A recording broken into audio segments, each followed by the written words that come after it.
আমরা মূলত আপনাদেরকে আমন্ত্রণ জানিয়েছি। আমাদের সাথে 4 জন তারকা, ওরা আমাদের সাথে কাতার গিয়েছিলেন মাননীয় প্রধান উপদেষ্টার সফরসঙ্গী হিসেবে, এবং সেখানে তারা কাতারের অনেক ফ্যাসিলিটিস, স্পোর্টস ফ্যাসিলিটিস সেগুলো দেখেছেন।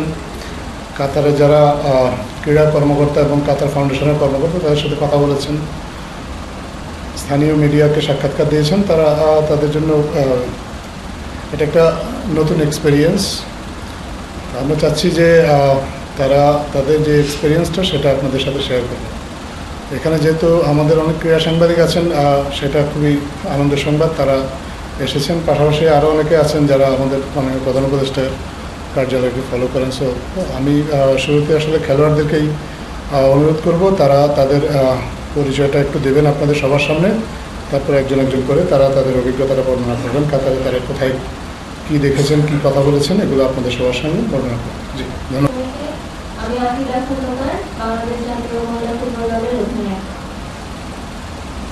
আসসালামু আলাইকুম, আমি শাহাদ তারিফা, বাংলাদেশ জাতীয় ফুটবল দল। Sumaiya Akter, Bangladesh women's cricket team. Sharmin Sultana, Bangladesh women's cricket টিমের প্লেয়ার। শারমিন দিয়ে শুরু করি। আপনি একটু কাইন্ডলি সবাইকে বলেন আপনারা কী দেখবেন কাতারে। বলতে চাই যে প্রথম আমরা সরকার প্রধানের সাথে কাতার সফরে গিয়েছি, সঙ্গী সফর হিসেবে। আমরা ওখানে গিয়ে অনেক কিছুই এক্সপেরিয়েন্স করেছি, ওখানে যে আমরা অনেক কিছু দেখেছি। বিশেষ করে আমরা প্রথম দিন মিট করেছি শেখ হেনের সাথে। উনি কাতার ফাউন্ডেশনের ফাউন্ডার। কাতার ফাউন্ডেশন মেইনলি কাজ করা হচ্ছে ওমেন্সদেরকে নিয়ে, ওমেন্স স্পোর্টসদেরকে নিয়ে, কীভাবে ওমেন্স মানে মেয়েরা কীভাবে খেলাধুলাতে ডেভেলপ করতে পারে এই বিষয়ে ওরা কাজ করে থাকে। আমরা ওখানে যে আরও 2টা স্টেডিয়াম ভিজিট করেছি। ওদের স্টেডিয়াম ছিল হচ্ছে আপনার এডুকেশন স্টেডিয়ামটা। ওটা ফুটবল বিশ্বকাপ হয়েছে ওখানে, সবাই জানেন আপনারা, এবং ওটা ফুটবল বিশ্বকাপের পরে ওটা ওদের নারী ফুটবলারদের জন্য বরাদ্দ করা হয়েছে। দেন আমরা গিয়েছি হচ্ছে একটা একাডেমিতে গিয়েছি। একাডেমিটা ছিল হচ্ছে ইন্সপায়ার একাডেমি গিয়েছি। ওখানে আমরা একটা ইনডোর ভিজিট করেছি। ওখানে অনেক গেমের ফ্যাসিলিটি ছিল, এগুলো দেখেছি। দেন আমরা গিয়েছিলাম হচ্ছে লুসাইল স্টেডিয়ামে, যেখানে বিশ্বকাপ ফুটবল ফাইনাল ম্যাচ হয়েছিল। এগুলো আমরা ভিজিট করেছি, এবং আমরা বিশেষ করে শেখ হেনের সাথে যখন দেখা করেছি, তাদের সাথে আমাদের খেলাধুলা নিয়ে, আমাদের স্পোর্টস কীভাবে ডেভেলপ করতে হবে, এবং ওদের কাছ থেকে অনেক কিছু জানার চেষ্টা করছি আর কি। শুনতে পারছি যে আমি হচ্ছে কাতারে যাবো স্যারের সাথে, তো এটা হচ্ছে খুবই সৌভাগ্যের। সবাই হচ্ছে আমাদের কংগ্রেচুলেশন, আমাদের ফ্যামিলি থেকে বলেন, আমার টিমমেট থেকে বলেন। তো আমরা সবাই হচ্ছে আমাদের নতুন ক্রিকেটে আমরা হচ্ছে বিএসপিতে ছিলাম, ওখান থেকে আসার পর হচ্ছে স্যার আমাদের সাথে কথা বলতে। তো নর্মালি আমরা যেটা জানি যে কাতার হচ্ছে ফুটবল প্রিয়, মানে ওই দেশের ক্রিকেটের কোনো ইনভলভমেন্ট নাই বলতে গেলে। হ্যাঁ আছে, 2-1 হচ্ছে লিজেন্ডের ছবি আছে, যেটা হচ্ছে আমরা হচ্ছে স্টুডিওতে গিয়েছিলাম, ওখানে দেখেছি সচিন টেন্ডুলকার, বিরাট কোহলি, এই দুজনকেই দেখেছি আমরা। কিন্তু যখন আমরা শেখ হেনের সাথে কথা বলছিলাম, তখন হচ্ছে আমরা আসার সময় একটা কথা বলে আসছি যে আপনি আসেন না, এসে হচ্ছে আমাদের দেশের সাথে হচ্ছে কীরকম, মানে আমাদের ক্রিকেটারদের কীরকম চলাফেরা, আমরা কীভাবে জীবনটাকে কিসের ভিতরে আছি, কিসের ব্যাকগ্রাউন্ডের ভিতরে যাচ্ছি। তো উনি বলছে যে উনি হচ্ছে যদি কখনো সুযোগ হয়, আমি কথা বলতেছি, উনি আসবে। তাছাড়া হচ্ছে আমাদের মেন, বিশেষ করে আমাদের মেন ছিল যে ওই দেশের ক্রিকেটটা কোনোভাবে সচল করা যায় কিনা, ওইটা নিয়ে কথা বলছিলাম ওনার সাথে। তো উনি হচ্ছে একবার 2007 সালে বা 2011 সালের দিকে ক্রিকেট খেলার জন্য মেয়েদের বলছিল স্কুলে। তো ওখানে হচ্ছে ক্রিকেট বলগুলো একটু হার্ড হয়ে দেখা, এটা হচ্ছে স্টপ করে দেওয়া হয়েছে, কিন্তু উনি কথা দিয়েছে যে এটা আমি চালু করবে। তারপরে হচ্ছে আমরা হচ্ছে স্টেডিয়ামে গিয়েছি, তারপরে অডিটরে গিয়েছি। ওটার ভিতরে অনেক কিছুই ছিল দেখার মতো। একটা ইন্ডোরের ভিতরে দেখলাম যে একটা ফুটবল মাঠ, ওই ট্রাকটা উঠায় দেওয়ার পরে অলিম্পিক যেই সুইমিং ফেডারেশন বা সুইমিং এর যে খেলাধুলা হয় ওইটার ভিতরে কিন্তু হচ্ছে।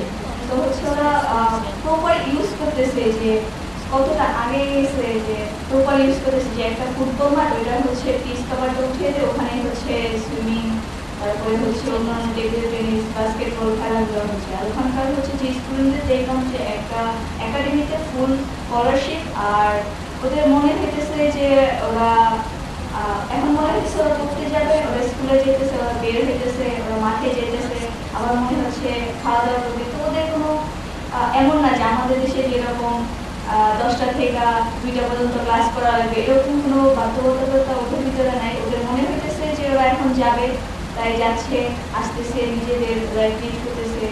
আর ওখানকার সবকিছু অনেক সুন্দর ছিল। Thank you. আমি একটু শুরুতে বলি যে প্রথম দিন ওরা আমাদের অ্যাথলেটদেরকে স্বাগতম জানিয়েছিলেন, তারপরে উদ্বোধনী অনুষ্ঠানে অ্যাথলেটদেরকে আগত অতিথি যারা আছে তাদের সাথে মাননীয় প্রধান উপদেষ্টা পরিচয় করিয়ে দিয়েছেন এবং সবাই করতালি দিয়ে তাদেরকে স্বাগতম জানিয়েছিলেন। তো তাদের যে রিসিপশনটা, সেই রিসিপশনটার পর থেকেই আসলে তারা রাষ্ট্রীয় অতিথি হিসেবে বিভিন্ন ফ্যাসিলিটিস পরিদর্শন করেছেন। আপনারা তখন ক্রিকেটারদের অভিজ্ঞতার কথা শুনেছেন, আমি আশা করব ফুটবলারদের অভিজ্ঞতাও চমকপ্রদ হবে একই রকম। আপনারা এখন কাইন্ডলি একটু তাদের কাছ থেকে শুনবেন।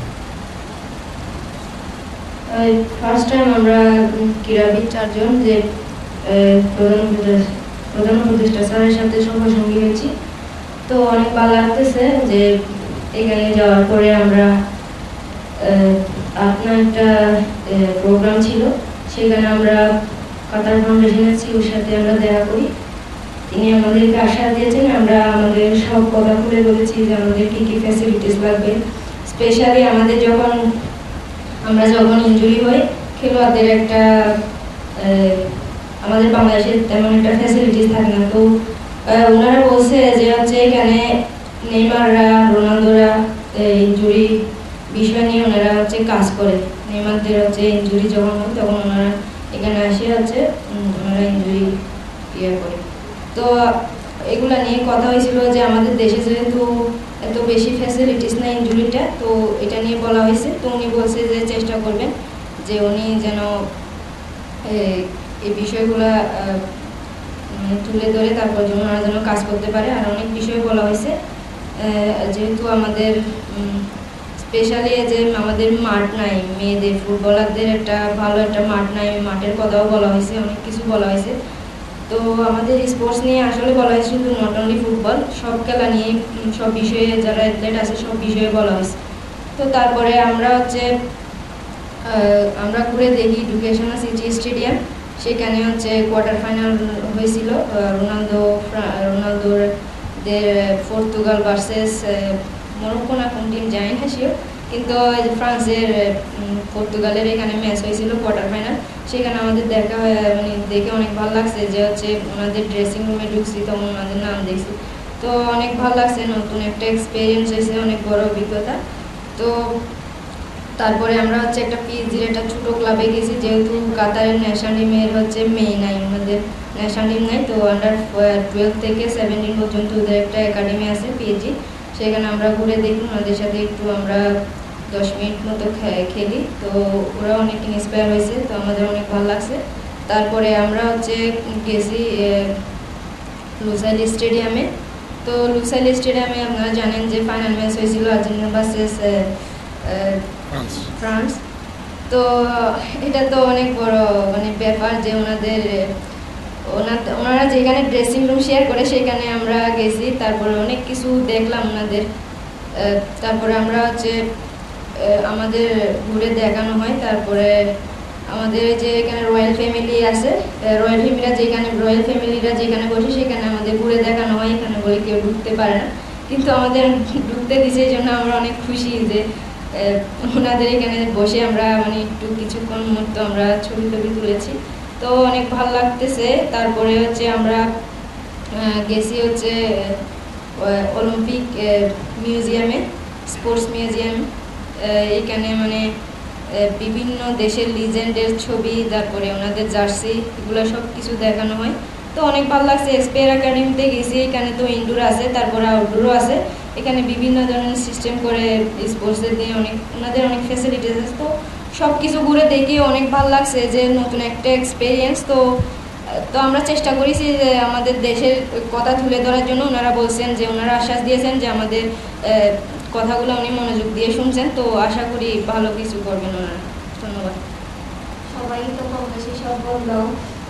আমরা খুবই খুশি হয়েছি যে প্রধান উপদেষ্টা স্যারের সাথে আমার সহসঙ্গী হিসেবে কাতারে গিয়েছি। আমরা 4 জন পুরো বাংলাদেশের গ্রামগঞ্জ থেকে আমরা 4 জন গেছি। এটা আমাদের কাছে অনেক বড় পাওয়া যে সবার হয়ে আমরা প্রতিনিধিত্ব করতে গেছি।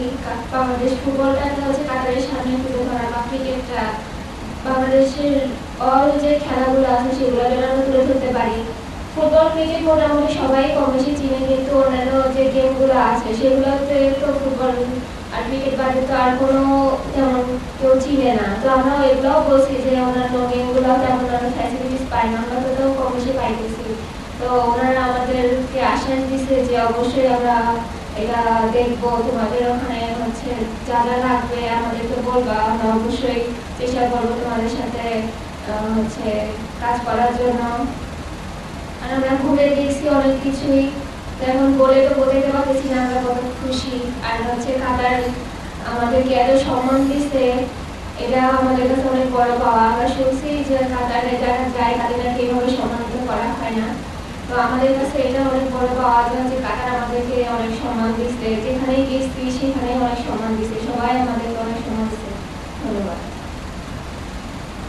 এখন যদি আপনাদের আমাদের খেলোয়াড়দের কাছে কারো কিছু জানার থাকে আপনারা কাইন্ডলি প্রশ্ন করতে পারেন, একটু সুবিধা হয়, এবং আপনাদের নিজেদের নাম পরিচয়টা যদি একটু দেন প্রশ্ন করবেন।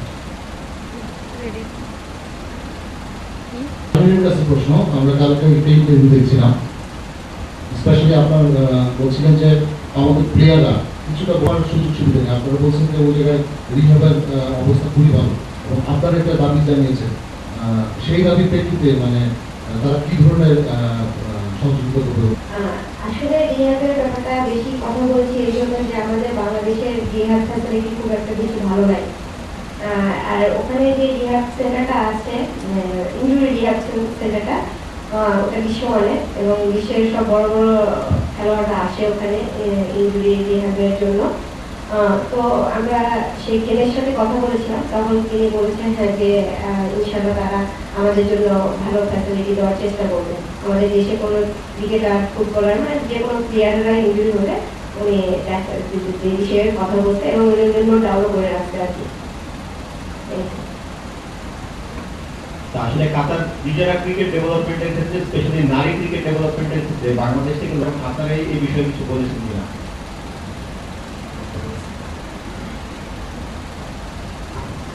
অ্যাকচুয়ালি ওনারা তো ক্রিকেট বিষয়ে অত বেশি না, বাট এখন ওনারা আমাদের কথা শোনার পরে সেখানে বলছে যে হ্যাঁ তারাও ক্রিকেটটা স্টার্ট করবে।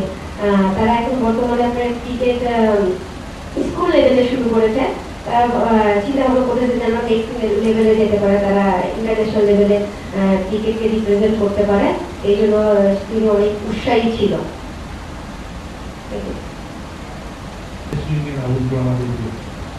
আমার প্রশ্নটা হলো এরকম যে আসলে এই প্রথম দ্বিতীয় ফার্স্ট টাইম বাংলাদেশের প্লেয়ারদের নিয়ে আপনার জন্য, তো এইখানে প্রস্তাব ফুটবল বা ক্রিকেট এগুলোর বিষয়ে কি কোনো রেজুমের কোনো সিদ্ধান্ত বা পরিকল্পনা হবে? ধন্যবাদ। এটা আমরা মনে করি এটা একটা শুরু, চমৎকার শুরু। এই আমাদের 4 জন ক্রীড়াবিদ ওখানে যাওয়ার মধ্য দিয়ে এটা একটা আলাদা একটা মাত্রা পেয়েছে। আমাদের যে সাধারণত এ ধরনের সরকারি সফরে দ্বিপাক্ষিক অনেক বিষয়ে আলোচনা হয়। আপনি জানেন যে কাতারের সাথে আমাদের অনেকগুলো সহযোগিতাপূর্ণ বিষয় রয়েছে যেগুলো নিয়ে আমাদের আলোচনা হয়েছে। ডিফেন্স কোঅপারেশনের বিষয়ে আলোচনা হয়েছে, ট্রেড কোঅপারেশনের বিষয়ে আলোচনা হয়েছে। আমাদের দেশ থেকে কীভাবে আরও জনশক্তি নিয়ে আরও বেশি করে জনশক্তি কাতার নিয়ে যাওয়া যায় সেটা নিয়ে আলোচনা হয়েছে। পাশাপাশি কাতার থেকে আপনি জানেন যে আমাদের এনার্জির উপর কাতারের উপর এক ধরনের একটা ডিপেন্ডেন্সি আছে, এবং কাতারের সাথে একটা দীর্ঘমেয়াদী চুক্তিও আছে সরকারের।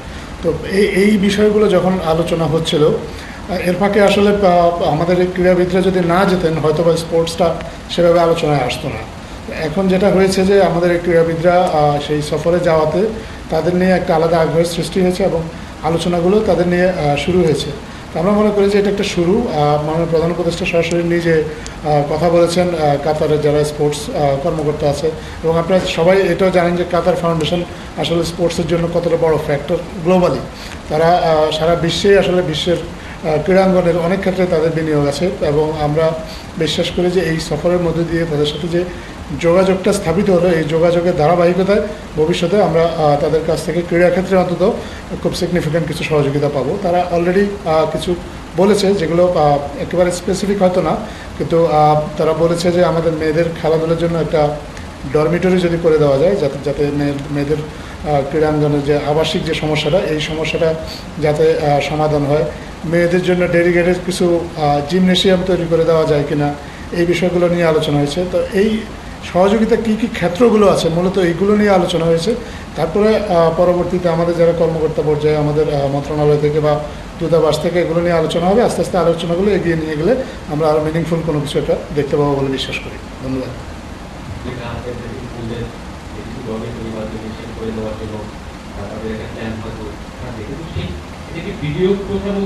বিনিয়োগ সহযোগিতা তো আছে। বিনিয়োগ সহযোগিতা আমাদের অনেকগুলো ক্ষেত্রেই আছে। তারা তারা বাংলাদেশে বিনিয়োগ করার কথা আগ্রহ দেখিয়েছেন। তাদের সাথে তাদের জন্য একটা ডেডিকেটেড ইকোনমিক জোন করার কথা হয়েছে। এরকম বিনিয়োগ বা বাণিজ্যিক সম্পর্ক বৃদ্ধির অনেক আলোচনা হয়েছে। স্পোর্টসের বিষয়টা পুরোপুরি আলাদা। স্পোর্টসের বিষয়টা অনেকটা গুডউইল জেস্চারের মতো। আপনি দেখেছেন যখনই আমরা স্পোর্টসের সহযোগিতা নিয়ে অন্য দেশের সাথে এর আগেও আলোচনা হয়েছে, এগুলো অনেকটা হচ্ছে যে সৌজন্যমূলক বা একটা সম্প্রীতির যে বন্ধনটা দুইটা দেশের মধ্যে, এই সম্প্রীতির বন্ধনের জন্য স্পোর্টসটাকে সবসময় গুরুত্ব দেওয়া হয়। এখানে ঠিক বাণিজ্যিক দৃষ্টিকোণ বা বিনিয়োগের দৃষ্টিকোণ থেকে এটা না দেখে আমরা একটা সম্প্রীতির দিক থেকে দেখেছি, এবং আমরা বিশ্বাস করি যে কাতার যেমন বাংলাদেশকে স্পোর্টসের ক্ষেত্রে সহযোগিতা করার সুযোগ আছে, বাংলাদেশের ক্রীড়া অবকাঠামো উন্নয়নের জন্য তারা সহযোগিতা করবে সেরকম প্রতিশ্রুতি দিয়েছে। তেমনিভাবে বাংলাদেশ থেকেও কাতারের কিছু সহযোগিতা নেওয়ার সুযোগ আছে। ক্রিকেটের কথা আপনারা শুনেছেন, আমাদের মেয়েরা ওখানে গিয়েছে, তাদের স্কুলের ক্রিকেট চালু হয়েছে। কাতার, আপনি জানেন যে কাতারে আমাদের এই উপমহাদেশের অনেক মানুষ বসবাস করে। সো ক্রিকেট নিয়ে একটা ইন্টারেস্ট আছে, কিন্তু ইন্টারেস্ট থাকলেও ইনফ্রাস্ট্রাকচার না থাকার কারণে বা প্রয়োজনীয় কাঠামোটা না থাকার কারণে কাতার হয়তো ক্রিকেটে সেভাবে এগিয়ে আসতে চাচ্ছে না। কিন্তু মধ্যপ্রাচ্যের দেশগুলোতে ইতিমধ্যেই ক্রিকেট নিয়ে অনেক আগ্রহ তৈরি হয়েছে। আপনার কাতার আমাদেরকে যেমন ক্রীড়া অবকাঠামো উন্নয়নে সহযোগিতা করবে, তেমনি কাতারের খেলাধুলার বিকাশের ক্ষেত্রে ক্রিকেট বা অন্যান্য কিছু কিছু খেলা যদি বাংলাদেশের পক্ষ থেকেও সহযোগিতার সুযোগ থাকে, বাংলাদেশের সেই সহযোগিতাগুলোর কথা প্রতিশ্রুতি দিয়েছে। আমরা এখানে যেমন ব্যাডমিন্টন একটা খেলা উদাহরণ হিসেবে আমরা বলতে পারি। ব্যাডমিন্টনের ক্ষেত্রে আমাদের ব্যাডমিন্টন হয়তো খুব বেশি এগিয়ে নেই, কিন্তু কাতার ব্যাডমিন্টন খেলাটা মাত্র শুরু করেছে। তাদের অনেকে এখনও ঠিকভাবে র্যাকেট ধরতে জানে না, কিন্তু আমরা এর মধ্যে জেনেছি যে বাংলাদেশ থেকে বেশ কয়েকজন ব্যাডমিন্টন কোচ কাতারে গিয়েছেন। এভাবে কিছু কিছু খেলা আছে যেগুলো যে আসলে পারস্পরিক বিনিময়ের মাধ্যমে আমরা আসলে উভয় দেশই যাতে উপকৃত হতে পারি সেটা নিয়ে আলোচনা হয়েছে, এবং এই আলোচনাটা ক্রমাগত এগিয়ে যাবে। ধন্যবাদ। আসলে আমন্ত্রণটা এসেছে কাতার ফাউন্ডেশন থেকে। মাননীয় প্রধান উপদেষ্টার সফরসূচিটা যখন চূড়ান্ত হয়, তখন কাতার ফাউন্ডেশন থেকেই এ ধরনের একটা প্রস্তাবনা দেওয়া হয়েছে যাতে কয়েকজন ক্রীড়াবিদ ওনার সাথে যায়, এবং বাংলাদেশের পক্ষ থেকে এ ব্যাপারে যথেষ্ট আগ্রহ ছিল। সো যখন দুই পক্ষের আগ্রহটা আসলে এক জায়গায় মিলে যাওয়াতেই আসলে আমরা এটা সম্ভব হয়েছে 4 জন ক্রীড়াবিদকে নিয়ে যাওয়া। আমরা মনে করি যে এটা একটা সুন্দর শুরু। এই শুরুটার ধারাবাহিকতা ভবিষ্যতে অব্যাহত থাকবে, এবং যদি এটা সম্ভব হয় তাহলে এখন ক্রিকেট এবং ফুটবলের 2 জন করে ক্রীড়াবিদ গিয়েছেন। ভবিষ্যতে অন্যান্য খেলার সম্ভাবনাময় যে খেলাগুলো আছে সেগুলোর সম্ভাবনাময় ক্রীড়াবিদ যারা আছে তারাও এবং বিভিন্ন পর্যায়ে রাষ্ট্রীয় সফরে যাবেন। শুধু প্রধান উপদেষ্টার সাথে যে যাবেন তা না, আমাদের ক্রীড়া উপদেষ্টা বা অন্যান্য কর্মকর্তাদের সাথেও যেতে পারেন। আমরা চাচ্ছি যে ক্রীড়া ক্ষেত্রেও আসলে যাতে একটা সহযোগিতা, বৈশ্বিক পর্যায়ে যে সহযোগিতাটা আমাদের পাওয়ার সুযোগ রয়েছে, সেই সহযোগিতাগুলো আমরা পেতে পারি, এবং এভাবে আমাদের ক্রীড়াঙ্গনকে এগিয়ে নিয়ে যেতে পারি।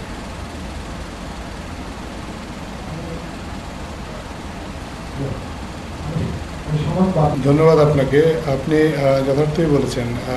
একটু আগে খেলোয়াড়রা আপনাদেরকে বলেছিলেন যে প্যারিস সেন্ট জার্মেই তাদের একটা ট্রেনিং গ্রাউন্ড আছে কাতারে, এবং আপনি জানেন যে কাতারের বিনিয়োগ আছে এই ফরাসি এই ক্লাবটাতে, এবং এটা বিশ্ববিখ্যাত একটা ক্লাব। তাদের ট্রেনিং গ্রাউন্ডে আমাদের খেলোয়াড়রা সেখানে গিয়েছেন। সাধারণত আমাদের খেলোয়াড়রা এই ধরনের বড় ক্লাবগুলো এগুলো ট্রেনিং গ্রাউন্ড দেখার সুযোগ পায় না।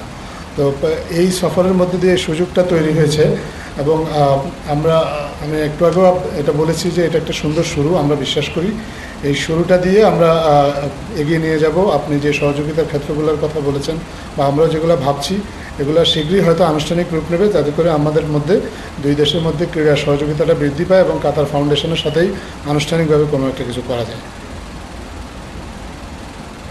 এবং স্টেডিয়ামের কথা আলোচনা হয়েছে, কিন্তু স্টেডিয়ামের পাশাপাশি যে বিষয়গুলো বেশি করে ফোকাস দেওয়া হয়েছে সেখানে আপনি দেখেছেন যে ইনজুরি রিহ্যাবের কথাটা বলা হয়েছে। এখানে আমাদের দেশে আপনি জানেন যে সুযোগ সুবিধা কম, পাশাপাশি যে জিমনেশিয়ামের কথা বলা হয়েছে, আমাদের যে মেয়েদের যে ট্রেনিং ফেসিলিটিসটা ইমপ্রুভ করা খুবই প্রয়োজন, কারণ আমরা মনে করি যে আমাদের দেশের মেয়েদের খেলাধুলায় অফুরন্ত সম্ভাবনা আছে এবং এটা আপনারা ইতিমধ্যে বিভিন্ন খেলা দেখেছেন। আমাদের আন্তর্জাতিকভাবে মেয়েরা আমাদের অনেকগুলো সাকসেস এনে দিয়েছে। এটা অনেকটা আসলে আমরা সৌভাগ্যবান বলতে পারি, কারণ আমরা আমাদের মেয়েদেরকে আসলে সেভাবে কোনো সুযোগ সুবিধা এনশিওর করা যায়নি, তারপরেও তারা আমাদেরকে বিভিন্ন পর্যায়ে সাফল্য এনে দিয়েছে এবং আমরা বিশ্বাস করি যে তাদের জন্য প্রফেশনাল ওয়েতে যদি এই সুযোগ সুবিধাগুলো এনশিওর করা যায় তাদের এই সাকসেসটা আরও বাড়বে এবং সেটার যে ক্ষেত্রগুলো আছে সবগুলো চিহ্নিত করার চেষ্টা করা হয়েছে। এর মধ্যে স্টেডিয়াম অবশ্যই একটা বিষয়, কিন্তু স্টেডিয়ামের পাশাপাশি যেমন মেয়েদের দেশের বিভিন্ন অঞ্চল থেকে দূর দূরান্ত থেকে বাংলাদেশে ঢাকাতে মেয়েরা খেলতে আসে বা বাইরেও যখন খেলাধুলা হয় মেয়েরা ঢাকা থেকে খেলতে যায়।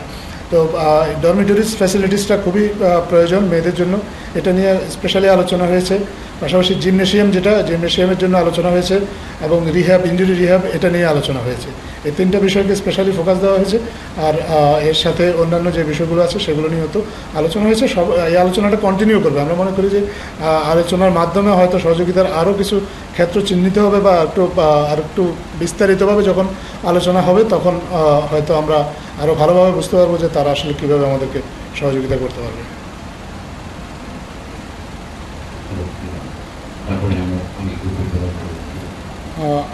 ধন্যবাদ আপনাকে। আমি ইতিমধ্যেই বলেছি যে আমাদের মাননীয় প্রধান উপদেষ্টা আপনার কাতার ফাউন্ডেশনের যিনি সিইও শেখা হিন্দ, ওনার সাথে কিন্তু কথা বলেছেন এবং এই যে সম্মেলন 4 দিনব্যাপী যে সম্মেলনটা হয়েছে এই সম্মেলনের প্রথম মুহূর্ত থেকে আসলে স্পোর্টস নিয়ে কথা হয়েছে। অন্যান্য অনেক প্রসঙ্গের মাঝে স্পোর্টসটা অতীতে আমরা বিভিন্ন সময় আমরা জেনেছি যে অতীতে এগুলো স্পোর্টসটাকে আসলে খুব মার্জিনাল একটা বিষয় হিসাবে ধরে নিয়ে এটাকে সময় পেলে হয়তো এটা নিয়ে আলোচনা করা হতো, কিন্তু এই সম্মেলনটাতে সেরকমটা হয়নি। এই সম্মেলনটা শুরু হওয়ার আগেই কিন্তু মাননীয় প্রধান উপদেষ্টার সাথে তারা সম্মেলন ভেন্যুতে গিয়েছেন, তাদেরকে খুব স্বাগতম জানানো হয়েছে সেখানে। এবং যখন সম্মেলন উদ্বোধনী অনুষ্ঠানে বিশেষভাবে মাননীয় প্রধান উপদেষ্টা আমাদের খেলোয়াড়দেরকে পরিচয় করিয়ে দিয়েছেন। এই পরিচয় করিয়ে দেওয়ারটা একটা সবচেয়ে বড় কারণ হচ্ছে যে সবাইকে এই বার্তাটা দেওয়া আমরা যে তাদেরকে কেয়ার করি, তাদের বিষয়টা নিয়ে আমরা ভাবি এবং তাদের যে সুযোগ সুবিধা এগুলো আমাদের নানা সীমাবদ্ধতা সত্ত্বেও সেগুলো এনশিওর করার ব্যাপারে যে বর্তমান অন্তর্বর্তীকালীন সরকার আন্তরিক, সেটাই হচ্ছে এই তাদেরকে এই সফরে নিয়ে যাওয়ার পিছনে সবচেয়ে বড় উদ্দেশ্য। এই মেসেজটা, এই পজিটিভ ভাইবটা তৈরি করা গেছে। এখন আমরা আশা করি যে এইটার ধারাবাহিকতায় আরও অনেক দেশ আছে বা আরও অনেক প্রতিষ্ঠান আছে যাদের সাথে পরবর্তীতে মাননীয় প্রধান উপদেষ্টা বিভিন্ন সময় আলোচনা করবেন বা ওনার সাথে কথা হবে, তখন ক্রীড়াক্ষেত্রে সহযোগিতার বিষয়টা উনি ভুলে যাবেন না বা এটাকে উপেক্ষা করবেন না। আমাদের জাতীয় পর্যায়ে যত বিষয়ে সহযোগিতা আমরা আন্তর্জাতিকভাবে চাই তার মধ্যে একটা বিষয় সবসময় ক্রীড়া থাকবে এবং এই সহযোগিতাটা আমরা পেলে আমরা বিশ্বাস করি যে আমাদের নানা সীমাবদ্ধতা সত্ত্বেও আমাদের মেয়েদের ক্রীড়াঙ্গন এবং ওভারঅল যে আমাদের যে ক্রীড়াঙ্গনটা সেটা আসলে এগিয়ে যেতে এটা একটা সহায়ক ভূমিকা পালন করবে। আর কাতার ফাউন্ডেশনের ক্ষেত্রে আমি তো বলেছি কাতার ফাউন্ডেশনের সাথে আমাদের এটা শুরু। আমরা এই শুরুর ধারাবাহিকতায় আমরা পরবর্তীতে এই সহযোগিতাটা আমরা বিশ্বাস করি তারাও প্রতিশ্রুতি দিয়েছে এবং আমরাও আগ্রহী এই সহযোগিতাটা অব্যাহত থাকবে। ফুটবলার আফিদা এবং রিপা আছে, আপনারা তো কারণ যেখানে আর্জেন্টিনা ওয়ার্ল্ড কাপ হাতে নিয়ে উল্লাস করছে, তো ওই মাঠে গিয়ে আমরা মাঠটা দেখতেছি, তো তখনই মাথার মধ্যে আসছিল যে চোখের সামনে ভাসতেছিল যে আর্জেন্টিনা ওয়ার্ল্ড কাপ নিয়ে মেসি একটু করে আগে গিয়ে উল্লাস করছে। তো এটা আমাদের কাছে স্বপ্নের মতোই লাগছে আর খুবই ভালো লাগছে। মাঠের সবকিছু আমরা ঘুরে দেখছি, নিচ থেকেও শুরু করে পর্যন্ত যেখানে রয়্যাল ফ্যামিলি যারা বসেন কাতারের আমির যারা, তাদের ওখানে গিয়েও আমরা ঘুরে ঘুরে দেখছি। তারপর ড্রেসিং রুমের ভিতরে যে আবার একটা ওয়ার্ম আপের জন্য আলাদা জায়গা আছে, ওটা আমরা জানতাম না, পরে ওখানে গিয়ে দেখছি। তো এই জিনিসটা আমাদের খুব ভালো লাগছে। ফার্স্ট টাইম যেহেতু আমরা কখনো ওয়ার্ল্ড কাপের মাঠে ঢোকা হয় নাই, তো এই ফার্স্ট টাইমই তো ও তো বললো যে ড্রেসিং রুমের ভিতরে যে একটা মাঠ থাকে ওয়ার্ম আপের জন্য হালকা, তো তো এটা কখনো দেখা হয় না, এটাও দেখছি মেসিদের রুমের আর্জেন্টিনা যে এখানে ছিল ড্রেসিং রুম শেয়ার করছিল সেখানে মানে দাঁড়িয়ে কিছুক্ষণ ভাবছিলাম যে এই মুহূর্তে মেসি এখানে মানে দাঁড়িয়ে যে ওয়ার্ম আপের জন্য রেডি হচ্ছিলেন ড্রেসিং রুমে। তো অনেক ভালো লাগছিল সব কিছু মিলে।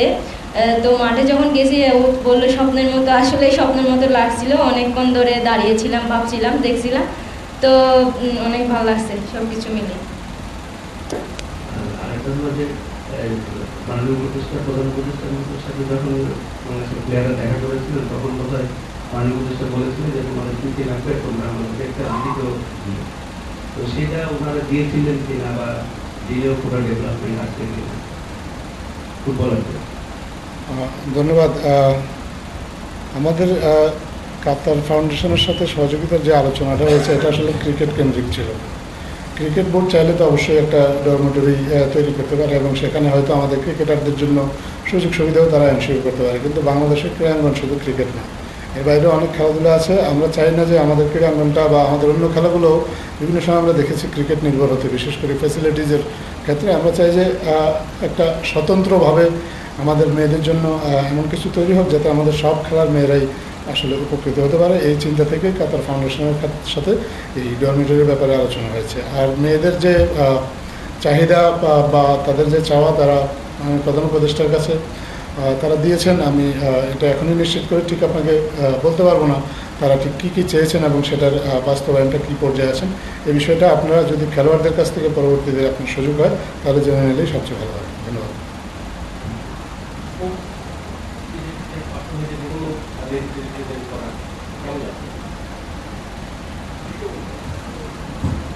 নর্মালি হচ্ছে আমরা যখন দেশের বাইরে যাই আমরা সবসময় বিএপি গেটে যাওয়া আসা করি, কিন্তু এটা ছিল পুরা আউট অফ সেন্স। কারণ হচ্ছে যে আমাদের এরকম কখনো আগে যাওয়া হয়নি, বা ফ্যামিলির সাথে গেলে ওইটা অন্য হিসাব, কিন্তু উপদেষ্টা স্যারের সাথে আমরা গিয়েছি। ওখানে গিয়ে যে ওখানকার যে টাইমিং এর বিষয়গুলো ছিল, আমাদের হচ্ছে একটার পর একটা শিডিউল ছিল যে স্যারের এখানে আজকে কাতার ইউনিভার্সিটিতে একটা প্রোগ্রাম আছে, ওখানে হচ্ছে স্যার আমাদের নিচে থেকে বলছে যে তোমরা এই সময় চলে আসবে। তো ওখানে হচ্ছে ওখানকার যে প্রোটোকল ছিল, ওখানকার